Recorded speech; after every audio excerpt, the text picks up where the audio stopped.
F'San Vincenz de Paul ġie inawgurat CT scan ġdid u modern b'investiment ta' 1.48 miljun euro, iffinanzjat minn fondi Ewropej. Dan l-apparat huwa mfassal biex ikun aċċessibbli għal kulħadd, inkluż pazjenti b'diffikultà ta' mobilità. Barra residenti ta' San Vincenz ser jibbenefikaw ukoll pazjenti minn djar oħra tal-anzjani u persuni ta' aktar minn 65 sena li jgħixu fil-komunità. Dan it-tamir ser ikun qed jikkumplementa żewġ X-ray machines portabbli u bone density machine li jingħataw fl-aħħar xhur.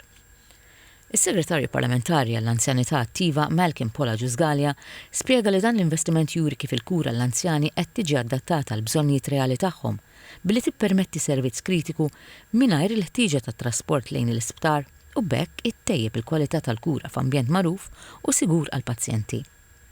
Il-Ministru għas-Saħħa u Anzjanità Attiva, Joe Atjanabela, għal dan il-proġett għandu miri kruċjali bħal fatt li jifranka trasferiment ta' pazjenti bejn San Vincenz u Mater Dei, jolli l-profil ta' San Vincenz jagħti aktar opportunitajiet ta' karriera fir-radjoloġija fil-waqt li jnaqqas il-ħinijiet ta' stennija.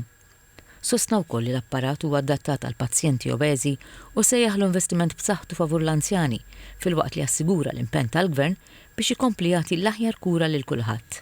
Il-Ministru għal-Fondi Ewropej u l-implementazzjoni tal-programm elettorali Stefan Zrinzo Azzopardi enfasizza li dan il-proġett huwa eżempju ta' kif il-fondi Ewropej qed jintużaw biex jittejbu s-servizzi tas-saħħa.